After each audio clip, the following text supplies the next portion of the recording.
ये कक्षा 9th में है ये, और ये लगभग 1.5 साल से यहाँ पर लगातार पढ़ रही है और इन्होंने बेहतर से बेहतर हमें परिणाम दिया है। और आपने प्रतियोगिताओं में भी ये देखा होगा कि इनका नाम सबसे ज्यादा बुला है, क्योंकि ये देखिए मेहनत बहुत करती है और मेहनत का नतीजा क्या होता है आप सब के सामने आज खुल गया है। इनका नाम हर प्रतियोगिता में इनका नाम है, ऐसी कोई प्रतियोगिता ना है जिसमें जिया का नाम नहीं हो। तो ये जो छात्रा है हमारी जिया, ये कुछ सुनाना भी चाहती हैं और मैं चाहता हूं कि इनके लिए एक बार जोरदार तालियों के साथ स्वागत किया जाए। ये हमारे शिक्षा केंद्र की एक बहुत ही खास छात्रा आपके सामने उपस्थित एक कविता लेकर के आई है आपके सामने, तो सुनिए। अगर इनसे कोई भाई गलती हुई तो माफ करना, क्योंकि पहली बार हमने ये करा है तो गलती होती है, हमसे भी हो जाती है, तो उसके लिए हम क्षमा चाहते हैं। तो जिया आइए सुनो। Hello everyone.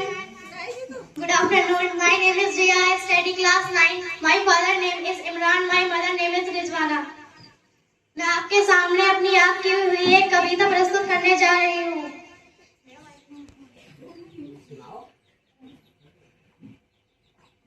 मेरे छोटे छोटे कदम है पर राह बड़ी पहचानी है, बस्ते में बंद है जो वो मेरे सपनों की कहानी है। लोग कहते हैं कि बेटियां बस आंगन की शोभा है, पर मैंने तो सूरज को छूने की मन में ठानी है। कलम मेरी औजार बनेगी, मेहनत मेरी ताकत है, मिट्टी से उठकर अंबर तक जाने की अब चाहत है। गुरु ने जो दीप जलाया है वो कभी ना बुझ पाएगा, अंधियारों को चीर के ही मेरा कल मुस्काएगा। ना रोक सकेगी बाधा कोई, ना किस्मत की जंजीरें, मैं खुद अपने हाथों से लिखूंगी अपनी तकदीरें। Thank you. ठीक है, देखिए हमको समाज के हिसाब से भी चलना पड़ता है, ठीक है। जो आधी बातें तो हमें समाज ही सिखा देता है, ठीक है। आधी बातें आप अपने मम्मी पापा से सीखते हो कि उनको नमस्ते करना चाहिए, ये है, इनको इस तरीके से बोलना चाहिए, ये सब।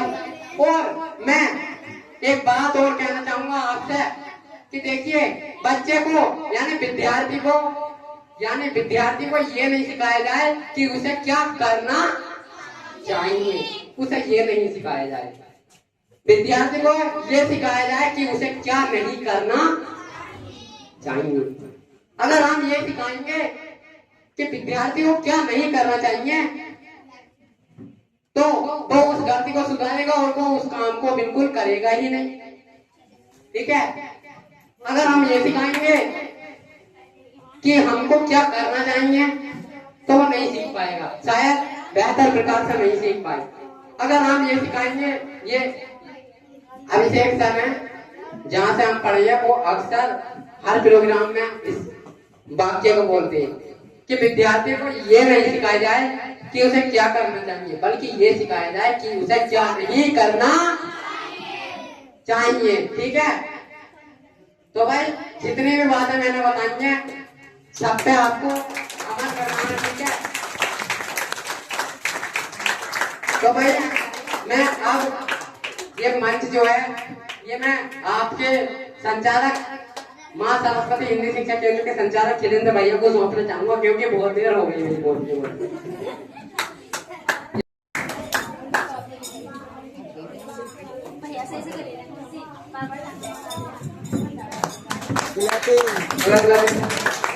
दूसरे सारे कक्षा 5 आए नहीं, फोटो खींचते रहना, फोटो वीडियो है। अब दूसरे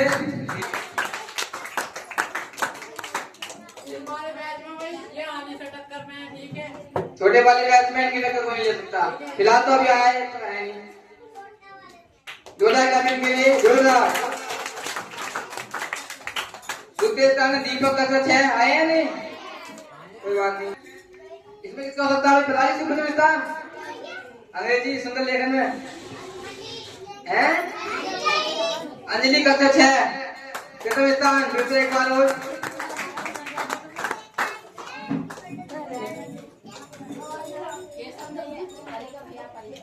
जोरदार ताली के लिए एक बार। दूसरे स्थान में योगिता कक्षा 5, लेकिन जोरदार।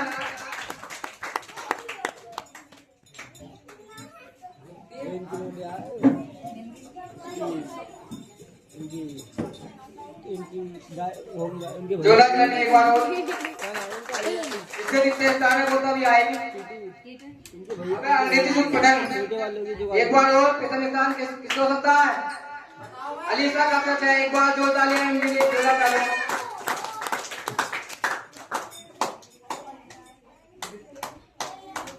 अलीसा की बहन चैनल ले रही, अभी अलीसा चैनल ले रही। मेडल जोरदार क्लैपिंग के लिए। दूसरे स्थान में 5 नहीं आए हैं। तीसरे स्थान में यूबी कक्षा 4।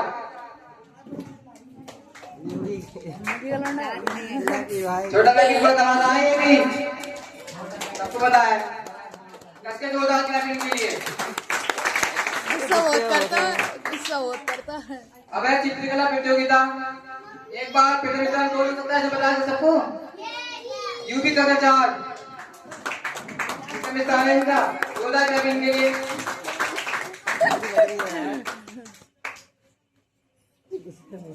एक बार और कसके क्लैपिंग। दूसरे स्थान में इसमें अलीसा का सच है।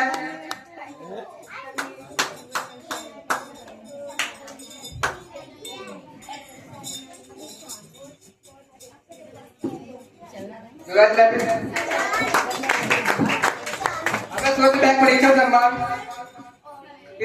इसमें अंजलि कक्षा 6। लेकिन जोरदार इनके लिए। अरे एनर्जी खत्म हो गई क्या? खाना खाने नहीं आए? बारी आ रही है तुम्हारी। एक बार और। दूसरे स्थान है यूबी कक्षा 4। एक बार और कसके क्लैपिंग के लिए।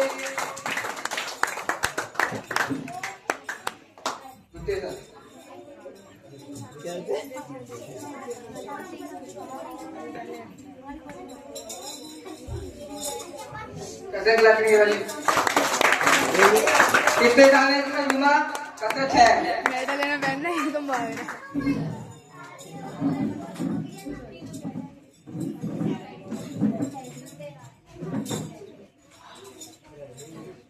जोरदार क्लैपिंग के लिए।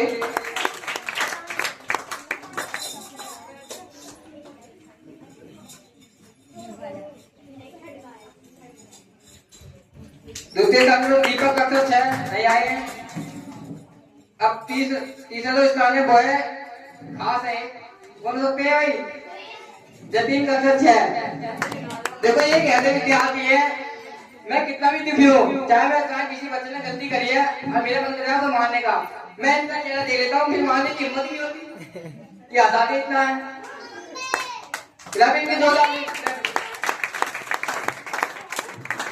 अब मेरा भी छात्र सम्मान है। अलीसा कक्षा 6 प्रथम स्थान।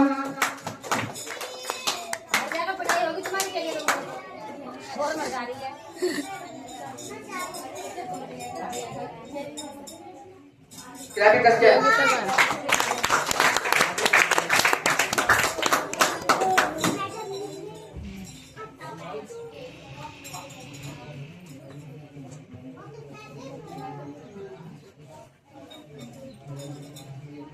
योगिता कक्षा 5 जोरदार क्लैपिंग के लिए।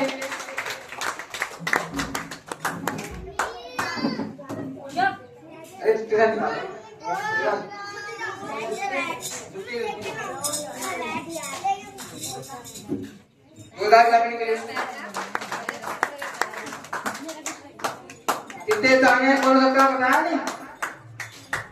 यूबी कक्षा 4 कितने स्थान? जोरदार क्लैपिंग के लिए। जोरदार क्लैपिंग पर धमाका है। कैसा आया देखो हो चुके जूनियर के लिए। कसके क्लैपिंग। अरे बोले कक्षा 7 संध्या आई। संध्या हाँ वो तीसरी है। अक्सा इनके बारे में 2 मिनट के लिए जानना। 2 मिनट के लिए जब ये मेरे पास आई, मैं पढ़ाना शुरू करा, घर पे पढ़ाता था मैं पहले, तो सबसे पहले यही आई थी मेरे पास।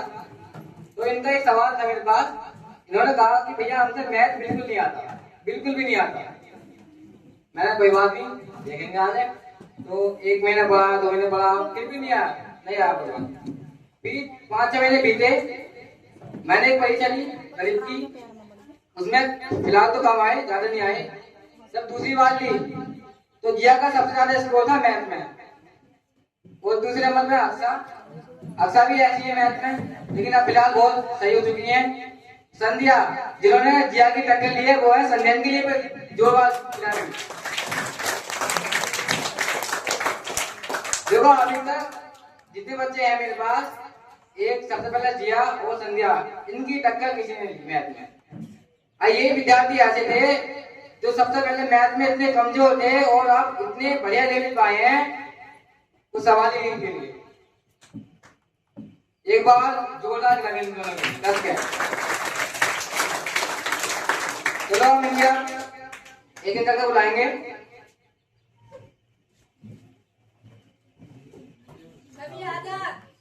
मैंने सबसे पहले भी कहा था कि हार जाना, लेकिन हार मत, ठीक है। तो भाई जो ये तो टीम है यानी कबीरदास, मैं उनको एक बात बताना चाहता हूँ कि देखिए, जीवन में हार होती रहती है और जरूर होती है। तो उस हार से हमको एक शिक्षा लेनी है, सीखना है, कुछ सीखना है कि आपकी बार हम जैसे भी रहे वो रहे, लेकिन अगली बार ऐसा नहीं होने देंगे, ठीक है। अगली बार हम जो हमने अब गलती की है, ये चुप पहले।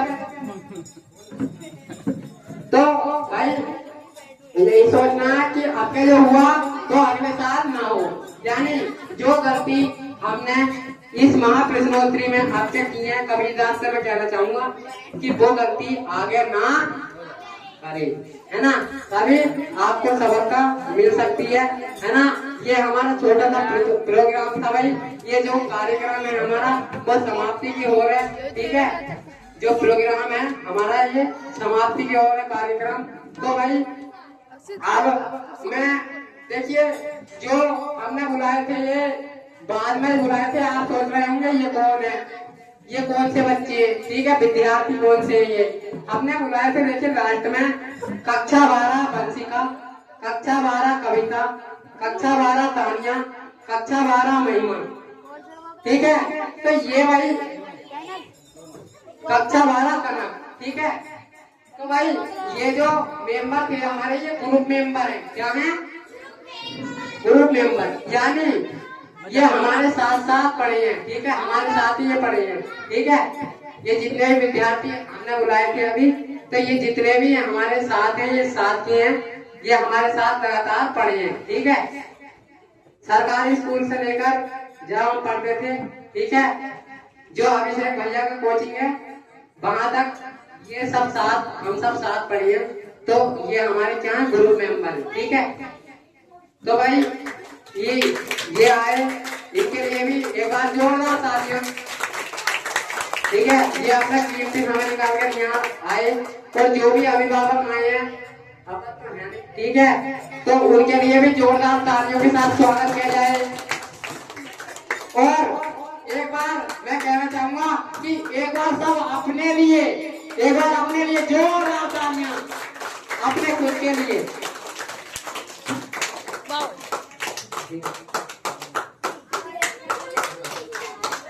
एक बार सभी मेरे साथ बोलेंगे, ये दबा दो, ये दबा दो, ठीक है। तो तैयार हो, पहले से तैयार रहती हो, ठीक है। तुम्हारी आवाज सबसे तेज है और सबसे तेज बोलना, ठीक है। भारत माता की, भारत माता की, भारत माता की, वंदे वंदे वंदे। तो भाई जो हम ये कार्यक्रम में समय बहुत हो चुका है, ठीक है। तो ये जो कार्यक्रम है हम इसको यही विराम देंगे, लेकिन विराम लेने से पहले हम एक ग्रुप फोटो लेंगे। तो पहले जो क्या कहते हैं, आते हैं जो कभी स्कूल में नहीं पढ़ाई जाती हैं। हम समाज में रहना, समाज में कैसे रहना है, किसको सभी का सम्मान करना है, ये सब हमारे शिक्षा केंद्र में बच्चों को, विद्यार्थियों को सिखाया जाता है बीच बीच में, पढ़ाई के साथ साथ। क्योंकि पढ़ाई के साथ साथ व्यावहारिक ज्ञान का होना भी बहुत जरूरी है। देखिए, व्यावहारिक ज्ञान हम अपने माता पिता से अक्सर सीखते हैं, तो हमने इसीलिए ये व्यावहारिक ज्ञान जो है हमारे कोचिंग में दिया जाता है, इसकी शुरुआत की है ताकि बच्चा या ताकि हमारे जो शिक्षा केंद्र के विद्यार्थी हैं वो व्यावहारिक बातों को पहचाने और उनको अपने जीवन में अमल में लाएं। तो देखिए, मैं सभी अभिभावकों से एक बात जरूर कहना चाहूंगा कि देखिए, आज के समय में शिक्षा एक बहुत ही अमूल्य रत्न है, बहुत ही मूल्य है शिक्षा लेना। क्योंकि शिक्षा के बिना हमारा जीवन जो है वो अधूरा है। क्योंकि देखिए, शिक्षा से ही इंसान एक इंसान बन पाता है, वो अपना अच्छा नाम कर पाता है। इसलिए मैं सभी अभिभावकों से कहूंगा कि चाहे आधी रोटी कम खा लेना, लेकिन अपने बच्चों को पढ़ाना जरूर। तो जैसा कि मैं आपको एक बात और बताना चाहता हूँ, जिसमें कि आज के जो बच्चे हैं, जो विद्यार्थी हैं, वो बहुत ही आलसीपन हो गए हैं।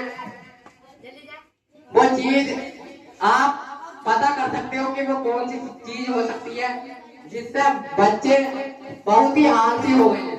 वो स्कूल भी नहीं जाते ढंग से, नहीं पढ़ते, नहीं कुछ करते, सिर्फ वो चीज चाहिए। हाँ भाई, कौन सी वस्तु है वो? मोबाइल। ठीक है, आज के समय में मोबाइल एक देवता के समान हो गया बच्चे के लिए। तो ठीक है, अगर फोन कहीं गिर भी गया तो ऐसा लगता है कि जैसे हमारी जान निकल गई, और यही चीज गलत है। देखिए, मैं ये मना नहीं कर रहा कि फोन मत चलाओ, मैं ये मना नहीं कर रहा कि फोन मत चलाओ कोई भी, ठीक है, लेकिन फोन को अच्छे तरीके से, सकारात्मक रूप से उसका इस्तेमाल करो। अगर आपने पढ़ाई के लिए फोन लिया है तो उसे सिर्फ पढ़ाई में ही लगाओ। अगर आपने पढ़ाई के सामने ही, अगर पढ़ाई के लिए ही आपने फोन लिया है, मोबाइल लिया है, तो उसको पढ़ाई में ही लगाए, अन्यथा किसी चीज में ना लगाए। आजकल के बहुत से विद्यार्थी हैं जो पढ़ने के बहाने से फोन ले लेते हैं, लेकिन वो पढ़ते ही नहीं है, और बाद में कहते हैं कि हमने ऑनलाइन पढ़ाई की, ऑनलाइन स्टडी की और हमारा नंबर नहीं आया। आएगा कैसे? क्योंकि तुम्हारा ध्यान तो फोन में, पढ़ रहे हो, किसी का फोन आ गया, एकदम उठा लिया, हाँ कौन, बस उसी टाइम पढ़ाई से आपका मन भटकने लगता है। फिर आप कर रहे थे पढ़ाई और फोन आ गया, किसी से बीच में बातें करने लग गए, तो जितना आपने याद किया वो भूल गए। ठीक है, तो ये फोन की भाई, ये तो देखो हम नहीं छुड़ा सकते, फोन की बात हम नहीं छुड़ा सकते। ठीक है, फोन के लिए तो अभिभावकों को ही कुछ करना पड़ेगा, अभिभावकों को, इसकी जिम्मेदारी अभिभावकों की है। क्योंकि देखिए, फोन अगर बच्चा या विद्यार्थी कोई देख रहा है या चला रहा है, तो हर अभिभावक की जिम्मेदारी ये होती है कि वो अभिभावक भी ये देखे कि हमारा बच्चा, हमारा विद्यार्थी इसमें देख कर क्या रहा है। कोई गलत चीज तो नहीं देख रहा, अगर पढ़ाई कर रहा है तो ठीक है, नहीं तो उससे फोन ले लो।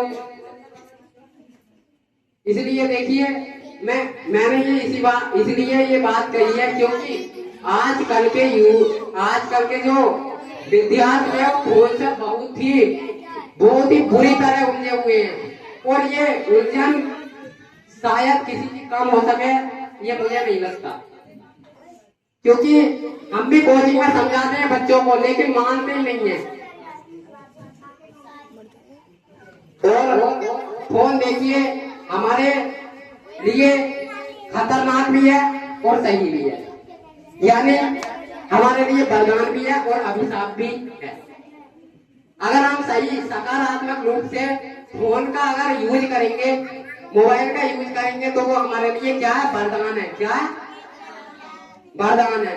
और अगर हम उसी मोबाइल को गलत तरीके से यूज करेंगे तो वो हमारे लिए अभिशाप है। देखिए कुछ विद्यार्थी सोचते हैं कि पढ़ाई में तो मन ही नहीं लगता, ठीक है, तो देखिए पढ़ाई में मन ना लगना ज्यादा बड़ी समस्या नहीं है। इसको मैं एक उदाहरण देके समझाता हूं कि अगर इंसान या व्यक्ति अगर मन में ठान ले अपने कि मैं ये काम कर सकता हूं,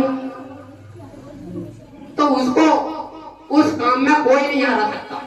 अगर वो अपने मन में ठान ले कि मैं ये कर सकता हूं, तो उसको उस काम में कोई हरा ही नहीं पाएगा। देखिए मैं इसका उदाहरण देकर समझाता हूँ। एक कहानी है और वो बिल्कुल अभी की कहानी है, मतलब 2024 की वो कहानी है। 2024 की कहानी है वो, मैं आपको सुनाता हूँ, जरा सुनिए ध्यान से इस कहानी को। देखिए एक जिला है छत्तीसगढ़। छत्तीसगढ़ में एक छोटा सा गांव है, वहां पर एक अवनीश नाम का लड़का रहता था। अवनीश, मैंने आपको सुनाई भी थी, ठीक है। तो अवनीश नाम का लड़का रहता था, बिल्कुल पढ़ाई में बिल्कुल जीरो था, ये समझ लो, बिल्कुल जीरो था। और मैं उसके नंबर देखकर, आप नंबर बताकर आपको अंदाजा लग जाएगा तक कि वो पढ़ाई में कितना वो था। तो उसके पैर में जब उसने हाई स्कूल की परीक्षा दी थी, यानी पेपर दिए थे हाई स्कूल के, ठीक है, तो उसके कुल मार्क्स आए थे 44.7% मार्क्स आए थे उसके। कितने? 44.7%, ठीक है। तो भाई ये लगा लीजिए कि जब वो फेल हुआ था, मतलब फेल होने की कगार पर था, पास कर ही दिया था, किसी सूरत से उसको पास कर दिया था, ठीक है। तो ये लगा लो वहां पर कुछ लोगों ने उसका मजाक बनाया था लड़के का कि ये जीवन में अपने जीवन में ये कुछ नहीं कर सकता, अपने जीवन में ये कुछ भी नहीं कर सकता। यहाँ तक कि वो अपनी कहानी खुद बता रहे थे। वो कह रहे थे कि एक बाबा आए थे हमारे घर, जैसे बाबा आते हैं, ठीक है, तो बाबा आए थे हमारे घर। और जब वो बाबा आए थे तो उन्होंने, मतलब वो बाबा तो हाथ ऊपर देखते हैं, ठीक है, तो उन बाबा ने भी ये कह दिया था कि ये लड़का अपनी जिंदगी में कुछ नहीं कर सकता। सोचो, बाबा तक ने उससे ये कह दिया था, उसका हाथ देखकर, कि ये लड़का अपने जीवन में कुछ नहीं कर सकता। पता है वो व्यक्ति अंदर से पूरी तरह टूट गया, पूरी तरह, कि मैं इस दुनिया में किस लिए आया हूँ, मैं तो नाम करने के लिए आया हूँ। लेकिन सब ये कह रहे हैं, यहाँ तक कि बाबा जो वाल्मीकि लोग हैं वो भी ये कह रहे हैं कि तू जीवन में कुछ नहीं कर सकता। लेकिन भाई उसके सपने जो थे वो बहुत बड़े थे, ठीक है, उन सबसे उसके व्यक्ति के जो सपने थे वो बहुत बड़े थे, बहुत ऊंचाइयों वाले थे। तो भाई लोग भी ताने देते थे, आस पड़ोस के कहते थे कुछ नहीं करेगा ये, घर वालों से कह रहे थे, बोले ये आपका पैसा बर्बाद कर रहा है, ये कुछ नहीं कर पाएगा। उसके बाद उसके घर वालों ने उसका हौसला बढ़ाया और कहा कि बेटा तुझको जितना पढ़ना उसका उतना पढ़, ठीक है, जितना पढ़ना उतना पढ़। पैसे तेरे तेरे जितने भी पढ़ाई के तेरे पैसे आएंगे वो सब हम तुझको देंगे, ठीक है। जितना भी तेरी पढ़ाई में खर्चा होगा सब हम तेरे ऊपर लुटा देंगे, लेकिन तू क्या है, पढ़, तू हार मत मान, ठीक है। तो उसके अंदर से भाई एक आग सी लगी उसके अंदर कि मैं भी कुछ कर सकता हूँ या करके दिखाऊंगा। जो आज कह रहे हैं कि ये कुछ नहीं कर सकता, जो ये वाल्मीकि वाले बाबा जो है हमारे घर आए हैं, ये कह रहे हैं कि तुम कुछ नहीं कर सकता, उसने अपने मन में ठानी कि इनको कुछ करके दिखाऊंगा, ठीक है। उसके बाद भाई वो उसने पढ़ना चालू करा। पहले पढ़ाई में मन नहीं लगता था, लेकिन अपने आप ही लगने लगा। देखिए जब सपने बड़े होते हैं तो पढ़ाई में अपने आप मन लगने लगता है, ठीक है। रात को नींद भी नहीं आती, ठीक है।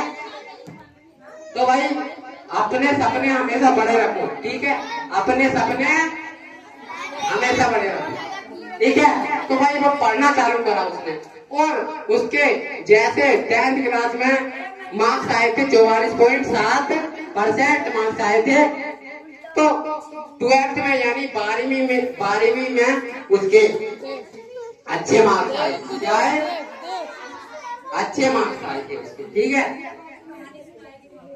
लेकिन पता है 12वीं में तो अच्छे मार्क्स आ गए, लेकिन उसकी किस्मत ने जैसा बाबा ने बोला था वैसा ही हो रहा, जैसा बाबा ने और पड़ोसियों ने बोला था कि ये कुछ नहीं कर पाएगा, ऐसा ही हो रहा था। सोचो 20 एग्जाम यानी 20 पेपरों में वो फेल हो गया था व्यक्ति, 20 पेपरों में कितने, 20 पेपरों में वो व्यक्ति फेल हो गया था, असफल रहा, ठीक है। तो भाई मैं इसको शुरू से सुनाता हूँ, देखिए। तो जब उसके 12th में अच्छे मार्क्स आए, उसने TDS का पेपर दिया, 10th में किसका दिया, बहुत ही मेहनत के साथ पेपर दिया, लेकिन उसमें क्या है, फेल हो गए, TDS के पेपर में फेल हो गए। उसके बाद BPS का पेपर आता है, वो दिया, उसमें भी फेल हो गए। सोचो BPS के TDS के पेपर में फेल हो गए, ठीक है, उसमें भी फेल हो गए। उसके बाद अपने स्टेट के यानी जो अपना भारत है उसके PCS होता है, PCS जिसमें क्या बनते हैं, LDM बनते हैं, क्या बनते हैं, LDM यानी PCS अधिकारी बनते हैं, उसका पेपर दिया, उसमें फेल हो गया, उसमें फेल हो गया। सब तरीके से ताने मिल रहे थे कि हम तो पहले ही कह रहे थे कि ये अपने जीवन में कुछ नहीं कर पाएगा, ये हर समय फेल ही होता जाएगा, ये कुछ नहीं कर पाएगा, ठीक है। लेकिन उसके अंदर एक आग जली थी जो रोज उससे कहती थी कि अवनीश जान लगा दे अपनी, जो होगा देखा जाएगा। हार तो मैं मानूंगा नहीं, जो होगा देखा जाएगा, है ना। उसके बाद वो भैया वो देता है PCS का एग्जाम दोबारा, क्या, PCS भारत का जो एग्जाम होता है PCS का, जिसमें PCS अधिकारी बनते हैं, ठीक है। तो वो वाला एग्जाम यानी पेपर वो दोबारा देता है, उसमें भी फेल हो जाता है। सोचो दोबारा जो एग्जाम देता है उसमें भी फेल हो जाता। अब भाई उस व्यक्ति को भी ये लगने लगा था, किसे, अवनीश को, किसे, अवनीश को भी ये लगने लगा था कि मैं अपने जीवन में कुछ नहीं कर पाऊंगा, ठीक है, मैं अपने जीवन में कुछ नहीं कर पाऊंगा, ठीक है। तो भाई उसके बाद वो IAS परीक्षा होती है, क्या होती है, IAS भारत की राज्य की सबसे बड़ी परीक्षा क्या मानी जाती है, IAS, ठीक है। तो भाई वो IAS यानी UPSC का फॉर्म भरता है और UPSC की तैयारी करता है, ठीक है। बाद में उसके मन में बस एक ही आग लगी थी कि मैं कुछ कर सकता, मैं कुछ कर सकता हूँ, ठीक है, उसके मन में सिर्फ एक ही बात थी कि मैं कुछ कर सकता हूँ। ठीक है, अब भैया